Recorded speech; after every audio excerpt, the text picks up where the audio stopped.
Greetings, everybody. The following is a chat with Will Buxton, a motor racing broadcast journalist with 2 decades of experience in the sport. Will is most well known around the world these days for his role in the hugely successful Netflix series Drive to Survive. Will can also be found on racetracks around the world every other weekend, interviewing the world's best drivers and hosting shows on Formula One's own network. Hope you enjoy. So welcome, thank you for joining. Pleasure, thanks for having me. Here we are in a rather grey August day in Brighton. It's the height of British summertime. It's miserable. Stereotypical. Bleak. Or dreich, as the Scottish would call it. Dreich. So I'm with Will. Greetings, Hello. Nice to meet you. And we're going to talk about your TM story, I suppose. Cool. Yeah? Yeah. So when did you learn to meditate? Good question. I've forgotten. It's 1 year ago? 10 years ago? A year and a half ago. 18 months now. 18 months ago? Yeah. In the UK here? In the UK, in Oxford, with Linda. Okay. Which was a really wonderful process, and something I still look back on very fondly. Those few days, we were just coming out of COVID, actually, so a lot of it was sort of done via the app. Okay. But the beginnings and the meetings and all the important bits were with Linda in Oxford.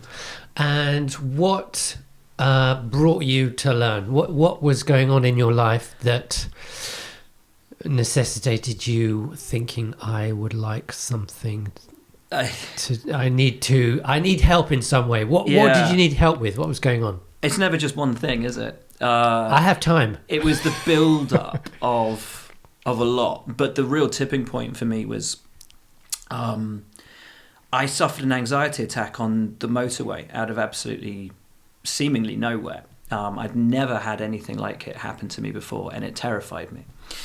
And so I went on a bit of a journey after that of trying to figure out, well, what were the factors that led up to it, and what could I do to try and mitigate the circumstances and stop it from happening again. And I realized that work, life, the way I was trying to balance things, the way I was trying to escape things weren't really working out for me. And I tried all kinds of different things. I tried headspace and mindfulness and Wim Hof's bloody cold showers and all of that, and nothing really worked. And then I was at a party, and a friend of a friend started talking to me about Transcendental Meditation. And I've always been a massive Beatles fan. So I always knew about Maharishi Mahesh Yogi and Rishikesh and everything. But I'd never looked too deeply into it because, frankly, I thought it was all a bit fruity and, just seemed a bit mad. But I thought, you know what, I'll give this a go because she explained it so well and it sounded so positive and so, I don't want to say easy, but kind of, it just sounded very natural. And I thought, you know what, I'll go and do the meeting. And if it's not for me, it's not for me. And if it is, it could be something really good. So, did that first group meeting, again, on a Zoom call or whatever it was. Had the whole concept explained to me and thought, this is something that really appeals. This is something that sounds very worthwhile. So went in for it and haven't looked back. And it's been one of the most positive things I've ever done in my 40 odd years on this planet. I can honestly say I'm a better person for it. My emotions used to be like a roller coaster, just up and down, the lowest lows to the highest highs. I had no midpoint. It was, those who know me will know, you lived at the extremes. Yeah, everything's like, yes, this is the best day ever, or oh, this is the worst day ever. It was just, there was up and down, and there was no midpoint. And I know that made me quite definitely difficult to live with.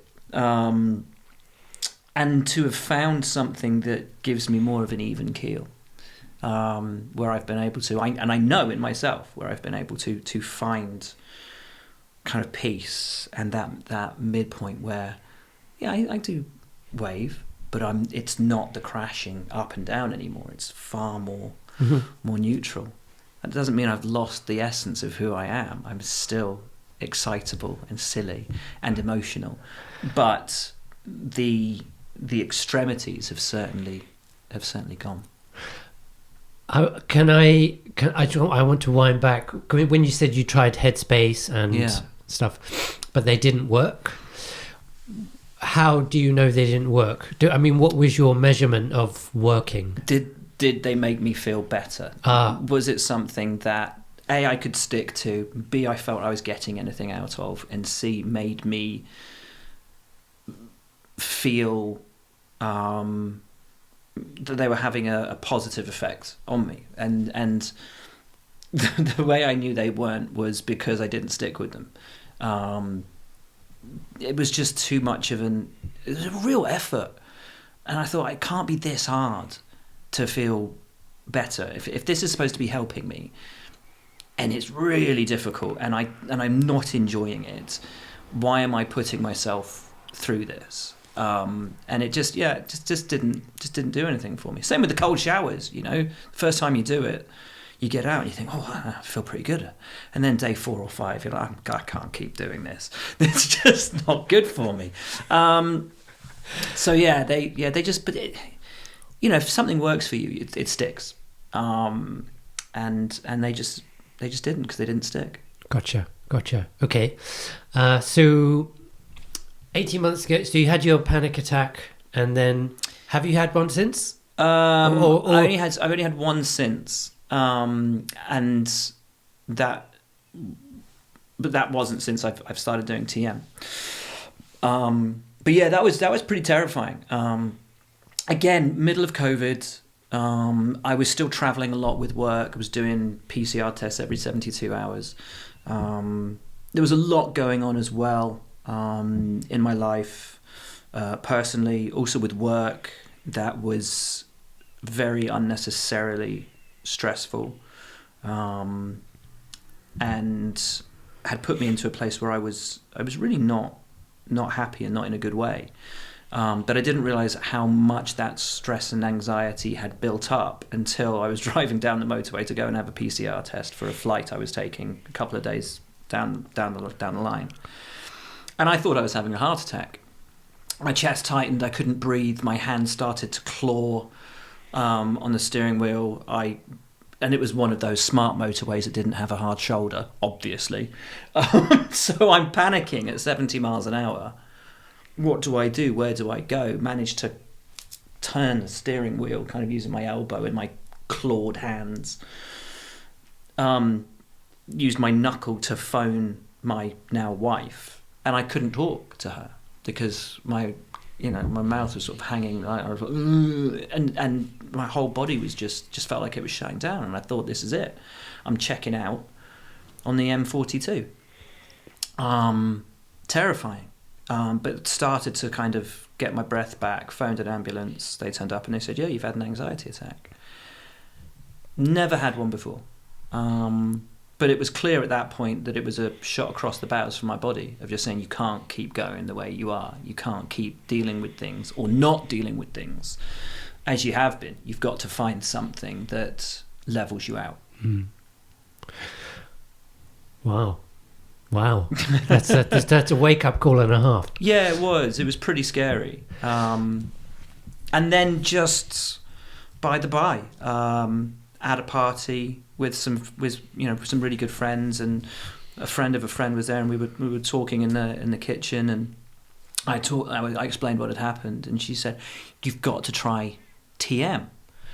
And I was like, "Okay, explain it to me." And she did, and that's where it all started, really. And then, good. So you did the course, and the majority was on the app. And did you take to the practice fairly quickly and easily? Yeah, I did. It's kind of cool, it was easy, and it was simple to get into, and that's one of the reasons why it's kind of stuck for me. The notion of 20 minutes twice a day. You know, if you can't find 20 minutes twice a day, then that sort of proves why you need it more than anything. But yeah, very, very easy. The concept that you take it as it comes, that conscious thoughts aren't this thing to be, seen as a negative. It's seen as a positive. It's seen as a part of it. So close your eyes, repeat your mantra, and get to a place where, your conscious thoughts come and they go. Very, very easy. If it hadn't have been that easy, I don't know if I'd have stuck with it. But no, I never really had any issues with the process. It was really simple.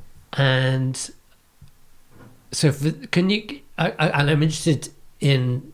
So it's 18 months ago. I'm interested to hear how it might have changed your life in terms of personal and work.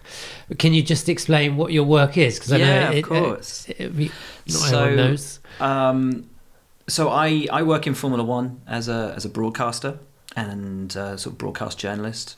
I've been working in the sport for 20 plus years now. I love it. I never thought I'd get to do TV because growing up, that's what Murray Walker did, and I never thought I'd get to do Murray Walker's job. And it all kind of happened by accident. I was a print journalist, fell into television completely by accident, and I've been doing that now for better part of a decade and a half. Started in the US, and now I work for Formula One themselves, doing a lot of their digital content, and I'm on a little Netflix show called Drive to Survive, which has been massive, and very grateful to be a part of that. So yeah, huge. It's been wonderful. But I've been in Formula One now for 20 plus years. It's a lot of work. It's a lot of travel. Broadcasting is a joy and an absolute sort of blessing to do that job. But it's crazy stressful. Live television is a drug of sorts. It is incredibly addictive. You will never get a broadcast 100% right, and I think that's what keeps you coming back, is that constant search for improvement and for perfection, which you will never achieve. And I get to talk about this thing that I love, and hopefully bring other people along for the ride and get them excited about this thing that I'm excited about. I love it, but there's a lot that goes into it, a lot of preparation, a lot of research, a lot of work. It's a lot of long hours. It's a lot of time away from home, a lot of time on planes, a lot of time in hotels, which sounds very glam, but it's mostly going to a racetrack, back to a hotel, racetrack, hotel, airport, home, 25 times a year, and it's a dream job. I love it. I absolutely love it. And so I have two questions. Firstly, it sounds very busy and very packed and very responsibility, pressures everywhere, left, right, and center.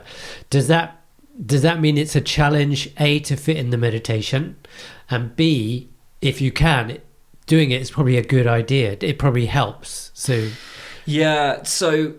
trying to get the meditations in, it remains sort of the biggest bugbear, I think, for everybody, to try and find that time. And we've been talking about it today, that I have these ideas of it has to be at a certain time, but actually I can just fit them in differently. Waking up earlier at the hotel is not a big issue. So getting my morning one done is easy. The afternoon one is quite difficult, or has been quite difficult. But it's because I tried to get it at a specific time. And I remember, so for me, my afternoon meditation is very much that light switch off. The work is done, the day is over, have my evening meditation, and then I'm good, and I sleep soundly, and everything's wonderful. But I hadn't realised how much of a light switch off it was until I did it at the Saudi Arabian Grand Prix. Now, I'd only been meditating for about 2 or 3 months at this point, so I was still fairly new to it. And I didn't realise quite how much of an effect it was having on me until I did it in Saudi Arabia. And Saudi Arabia is the sessions are far later in the day than they are in Europe for the TV times. And I was having to do commentary for qualifying, which is the most intense moment of the weekend. Get out there, fastest lap count, let's go. But qualifying, I think, started at about 7 or 8 p.m. and I did my meditation at 6 p.m. And so I did it, and my co-commentator, Jolien, who's an ex-F1 driver, he actually walked into the commentary booth, and I'm sat there cross-legged on the floor, just like, and he's like, "Oh, sorry." I was like, "It's okay. My 20 minutes is up. We're good." And it came into qualifying, and I was so relaxed. It was the worst qualifying commentary you've ever heard, because it should be, high intensity. Yeah, really, corner after corner after corner. Oh, this is amazing. And I was like, wow, it's really great. I was so chilled. So at that point, I was like, don't meditate before a broadcast, because you'll be too relaxed. So I've started to learn where I should and shouldn't meditate.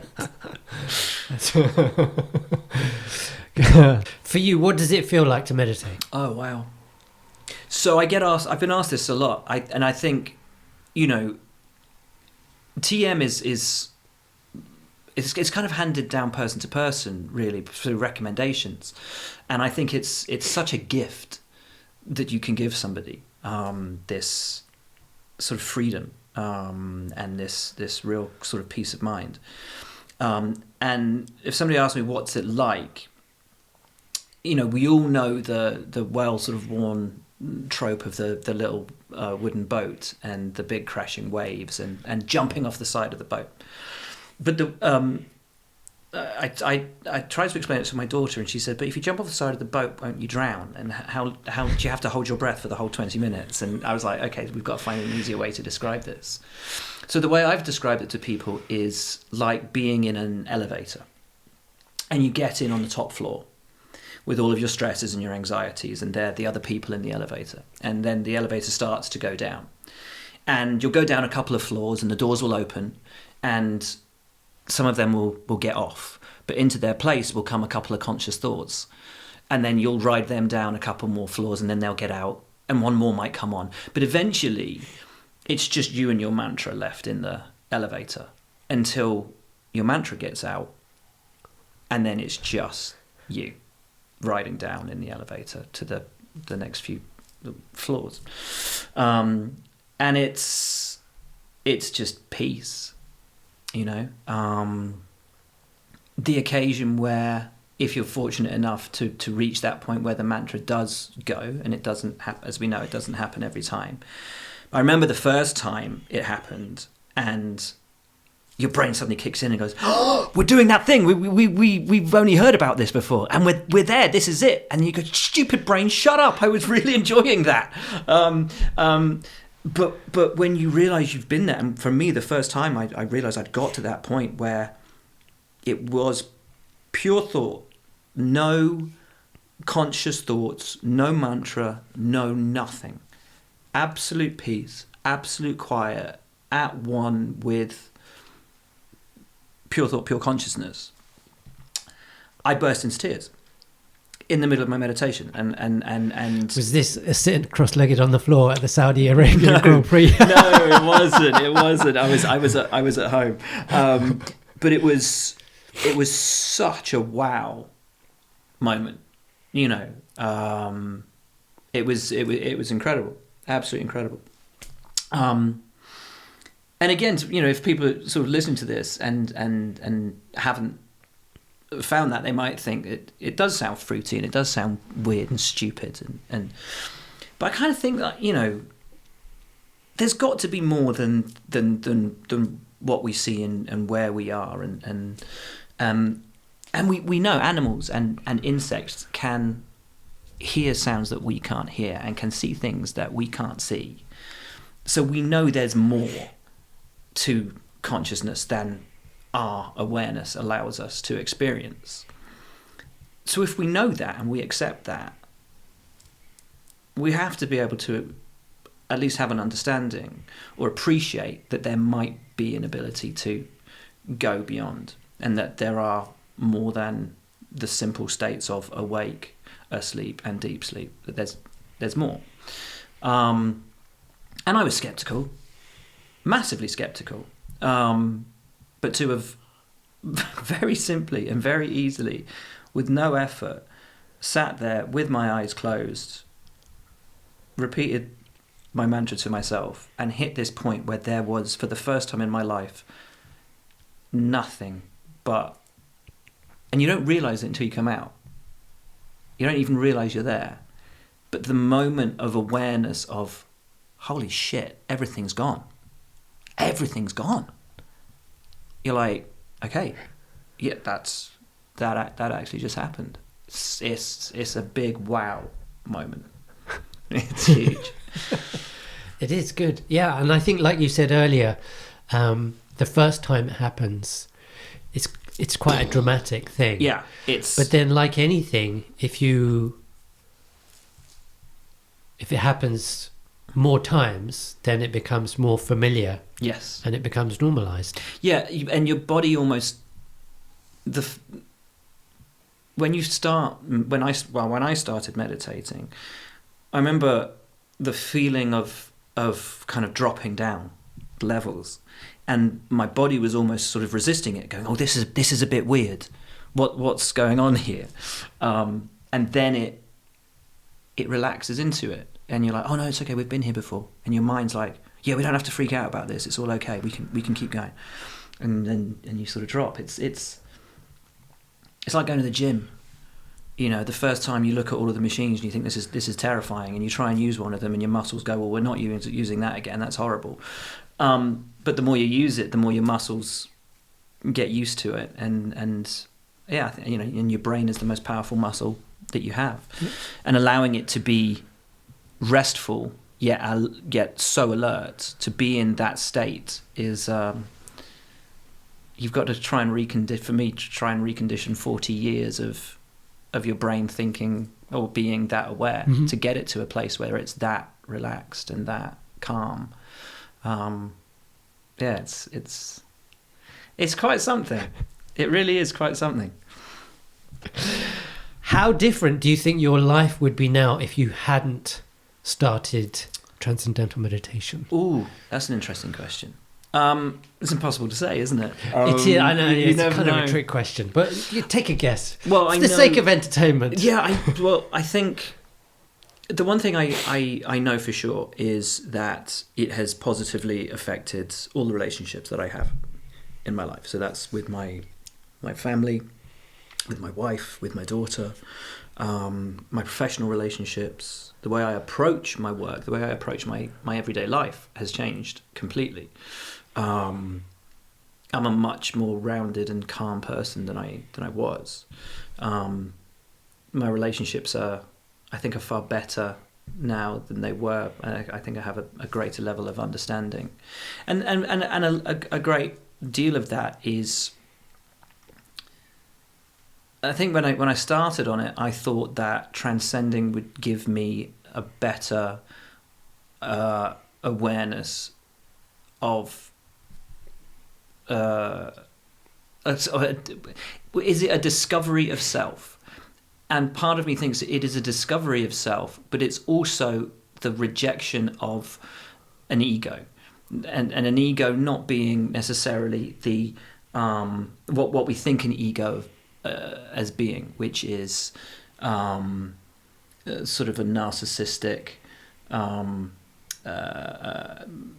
arrogance, but rather the conscious awareness that we have of the person that we think that we are, and that transcending allows you to go beyond the construct that you have in your mind of the person you think you are, to a place where none of that exists. And once you reach that and you achieve that and you come out the other side, you realize that all of the facade, there's something far deeper behind it, and so you can deal with what life throws at you and what other people sort of dish out to you, and not treat it as something that is so personally pointed at you, and actually try to understand their side of it and what they're going through. You see what I mean? You don't. You let go of that ego, because until that point, everything that happens to you, you're like, you view it within the frame of how it affects you, and that can create, either elation or anger or any of those very visceral and extreme emotions. But if you view it through a different frame of, well, this isn't my reality, and that they're not, their reaction, what they're going through is actually in their frame. So try and view it through their frame rather than your frame, and it gives you a much better perception on that. And that's what I kind of learned by, if that makes any sense at all, by going down to that point, by transcending and losing that sense of ego, that awareness of the construct you create for yourself. You come out the other side with a much better appreciation of everybody else's sort of reality. I think the metaphor that comes to mind is the one from the Upanishads, which is the wave and the ocean. And because when you're talking about different states of consciousness, it can, unless you have that state of consciousness, it can be a bit like, what does that mean? Yeah. But tell me if so every wave is individual, and it rises and it falls. So each wave has its own uniqueness. So if it was a human, you could say it has an ego and a sense of I. But each wave is made of the same ultimate constituent. So although there is difference, separation, movement on the surface, the essence of the thing is consciousness. Is unified. Yes. And we're getting into unified theory now, aren't we? So now, this is very interesting. See, I don't. Physics and me never got on when I was. This is just. I just like to look at nature. Yeah. So when the ocean moves, when it is a wave, it doesn't lose its oceanness.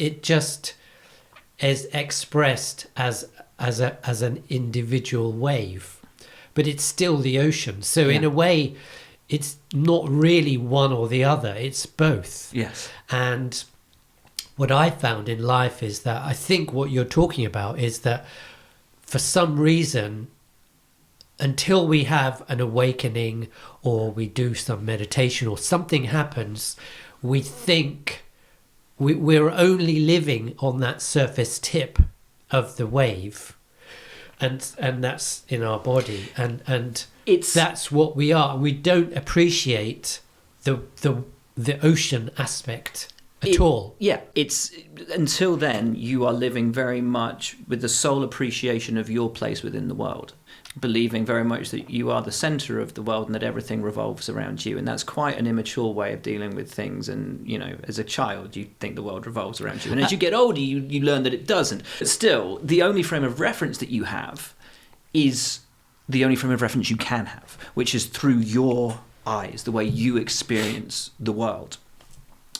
But what I found through TM is to appreciate not just my place within this world, this consciousness, this existence, but its place within me. And that was huge.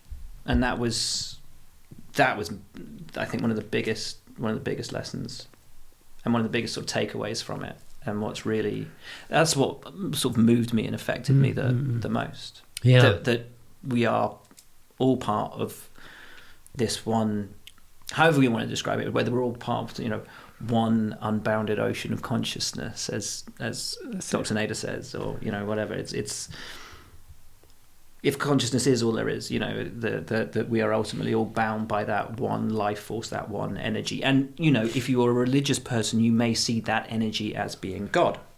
My sister, for example, is very devoutly Roman Catholic. And I know would far rather that I just prayed rather than meditated, because she, doesn't quite understand where this is coming from. And I tried to say to her, yeah, but Pip, like in the Bible, it says the kingdom of God is within you. So if you can get a better appreciation of who you are and a better appreciation of self, then it follows that you have a better appreciation of God. And she just kind of looked at me just like, don't you know, don't. She can't argue with that. No, I know you Yeah, can't. that's the problem. You can't argue with that. Oh, you got me. Exactly. But here's the thing. You know, I'm never going to go around and preach to people and say you must do this, you must do that. As I said, this was an amazing gift that somebody gave to me, and that I would love to. And I have shared with friends, and you know, some of them have gone and done the course and are hugely appreciative and love it, and it's been very transformative for them. But it's not going to be for everybody, and some people do want to do their, you know, do mindfulness or do headspace or do their cold showers. Some people like to go to the gym, they like to go running, play squash, do whatever. You've got to find what works for you. And I'm just very appreciative that I've been able to find in TM something that works for me, and that has given me such a great appreciation of the person I can be as well, and the person that I'm really glad that I've become. And it really has changed me. But I want to go deeper. I want to find out more. You know. And it's really nuts because I go back to basics again. I go right back to the start. I grew up, and always have been my entire life, a massive Beatles fan, and you know, the whole link to Maharishi and Rishikesh and all of that. I'd always wondered about it. I'd always wondered, you know, what was it that was so appealing? What was it that, you know, that set them on that path? And actually, and this is going to sound like the most ridiculous name drop, but it's another one of the reasons that I thought I'd give TM a go. One of the guys I used to work with at F1, he was always talking about how one of his granddad's friends had taught him to play guitar, and how he was just this really chilled guy, and you know, blah blah blah. Anyway, his granddad's Jackie Stewart. And Jackie's mate George was George Harrison, obviously. So Dylan is always talking about, you know, how when he was young, his granddad's mate George taught him to play guitar, and you know, and George was really super chilled. And we had Dylan and I actually had really nice chats about TM and what George had told him about TM when he was young, and so that was another good reason to kind of give it a go. I love that. Yeah. My granddad's mate George. My granddad's mate George who? George. Don't know. Yeah, George. Don't know. Just George. He had long curly hair, and he was Liverpudlian. Yeah, and he was really cool. Play guitar. Mega. He was in a band or something. I don't know. But yeah, it's been and it's something that I know I have now for life. You know, I have this tool that I can use anytime. I just have to be a bit more regular with my practice, because my wife knows if I haven't meditated. She's the judge. She is the judge, but she knows. You know, I'll walk around the house, and trust me, years gone by, you know, my laptop stopped working, and I would, you know, I'd hit the table, or I'd, you know, throw the laptop across the room or something, you know, and just an inanimate object. It's not its fault that it doesn't work. But today, I'll if I am short-tempered, or you know, I start to go, she'll take one look at me and say, "Have you meditated?" And I'll be like, "No." She's like, I know when you haven't meditated," and it's really fascinating that, and I think that shows the positive effect that it does have, you know, and also reinforces to me that I must have been a bit of a nightmare to live with. So just very grateful. And if you could come up with your entire experience of TM in less than 5 words, not a sentence, but just 5 words to summarize. 5 could be separate words or together. Calm, peace, tolerance, understanding, rest. Last question. What would you say to someone who was thinking of starting TM but hadn't quite yet decided? I'd say do the... to someone who was thinking about doing TM. Because a lot of people are sort of, they've heard of it, maybe they're on the fence, something's putting them off. Oh, totally. And I was one of those... But they're not sure. I was one of those people for the longest time that had heard about it, thought it might be worth a go. Maybe it was a bit fruity, wasn't too sure. Do I have to do yogic flying? I remember that as a kid. I remember Maharishi on the TV. Yoga, thinking... That's a bit nutty. That's not, Anyway, what would I suggest? I would say,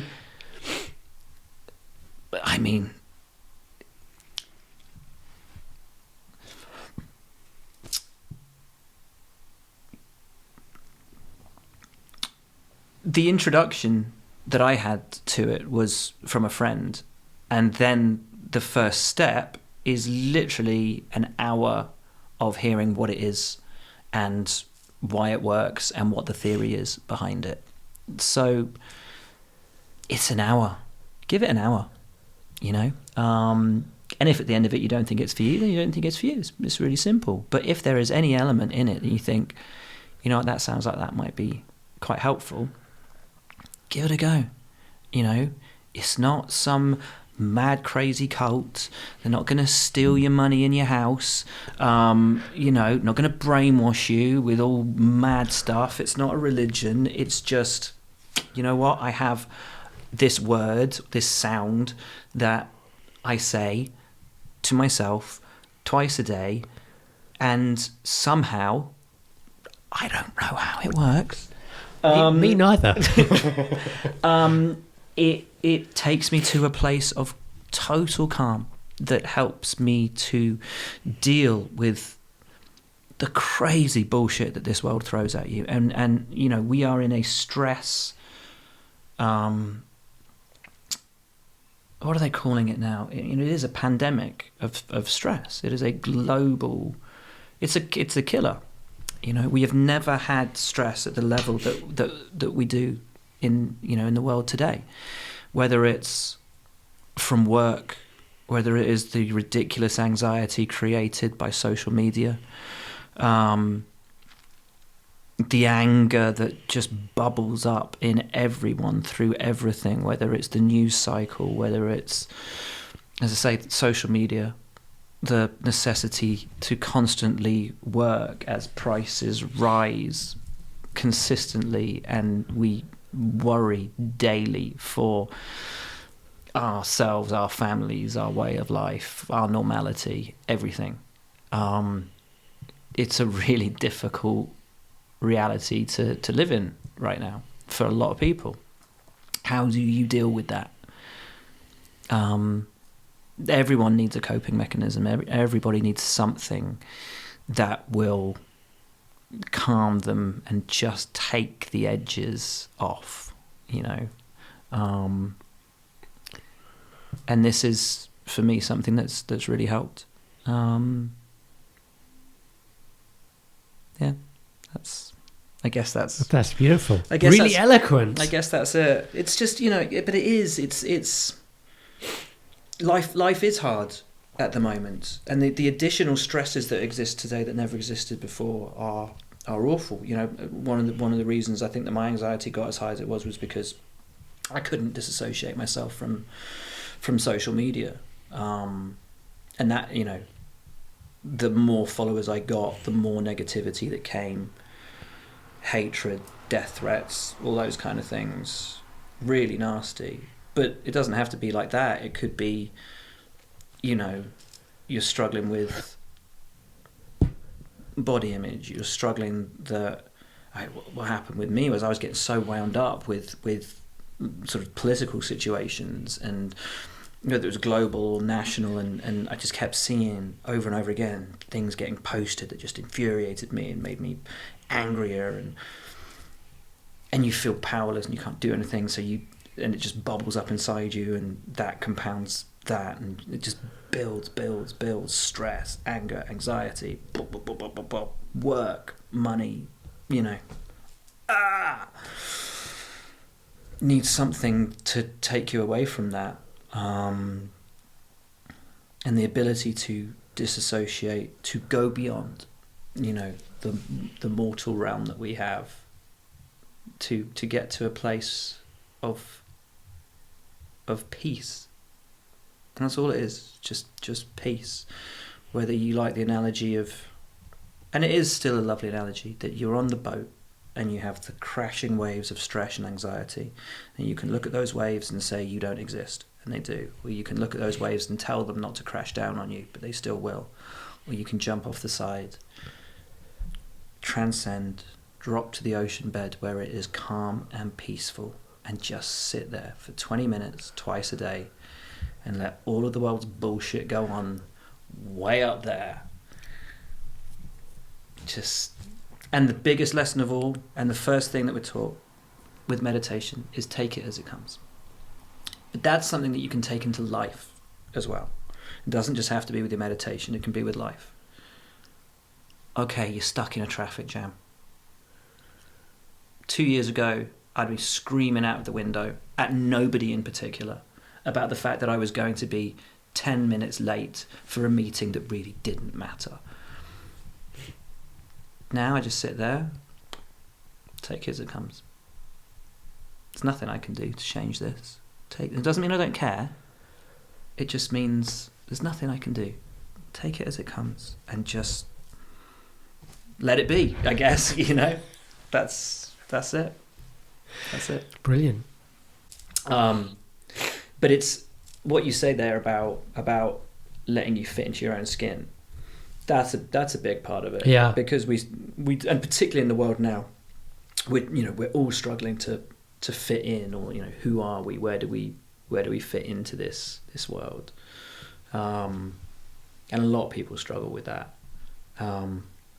As I said, knowing that it's not just about you and your place in the universe, but that the universe has a place within you as well. Just allows you to kind of completely eliminate that ego of Mind you that I feel there can be a problem where people then say that the ego is a bad thing. But that's not the case. I mean not ego as I said, not ego as in an arrogance. We talk about ego and we always think, if someone says, oh, he's got such an ego, we think arrogance. But I think ego is just awareness of who we think we are. Sense of I. Exactly. A sense of I is your ego. Yeah. Which is necessary to function. Absolutely. Absolutely. Yeah, key. But so I'm going to... Sorry. Go for it. I think what you're saying is it's not all that there is. No. That's the difference. But it's the frame of reference. Yes. So it's like your viewpoint zooms out. Yes. It's exactly that. Yeah. The frame... You realise that your frame of reference has actually always been quite limited. Exactly. I liken it to one of these, a zoom lens. Yes. You've grown up and it's been close up. Yeah. Like macro, I think that's called. Yeah. And then one day, or someone bangs it. Yeah. And the lens, and it zooms out a bit, and you go, "Whoa! What was that?" I'll compare it right now. So my daughter, my second child, she's a month old, and every couple of weeks she has a sudden lens zoom, and it's similar to that you have your view of what the world is, and then suddenly it opens up, and to see her little eyes just go because she's suddenly got this view. Yeah. And everything's amazing, and it's kind of like that. It's kind of like that. Yeah. And I call it the lens of consciousness, because I think what we were discussing earlier, your state of consciousness is your reality. Yes. And you see and experience everything through that. So when it shifts, it's very meaningful. Absolutely. but you don't know it until you know it. Because completely. Completely, because how would you? How could you?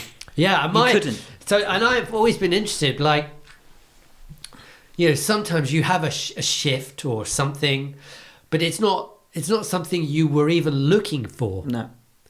Because when you've had it, you think, oh my God, I need to share this. Yeah. Everyone should have this. But it's and then you're like, well, how do I give that to someone else? And I didn't appreciate that would happen.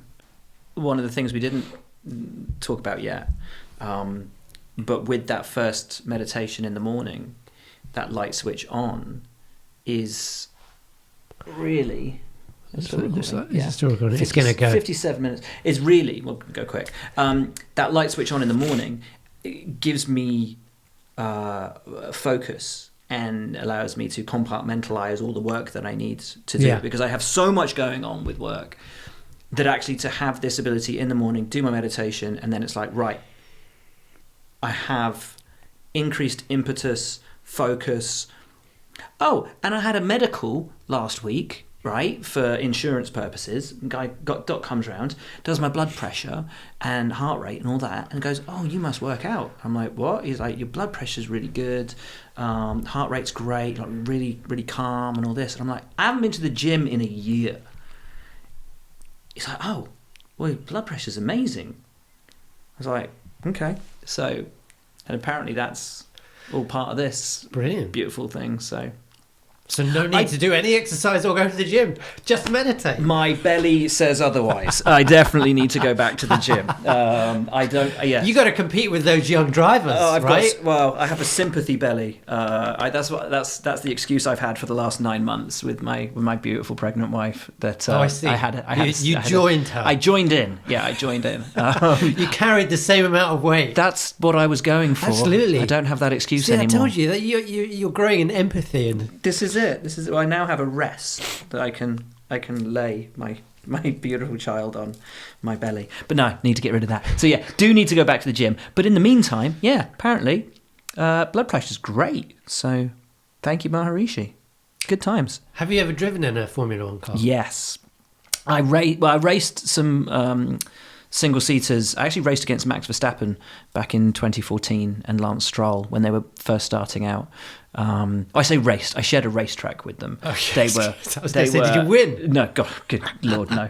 They were just on another level, and they are on another level. You know what they say: those who can do, and those who can't talk about it. And I'm very happy having made a career of talking about it because I know I could not. You don't suffer the embarrassment of having to. Honestly, what those guys do. I am a lifelong fan, and to be able to, spend time with your heroes and share their stories with the world is it's a great honor. It's a real pleasure. Good. Cool. Are we done? Yeah, I think so. Yeah, it was lovely. That was great. Thank you very much. Really appreciated it. It's been lovely. Yeah. Thank you very much, mate. I'm glad we made it. Yeah, me too.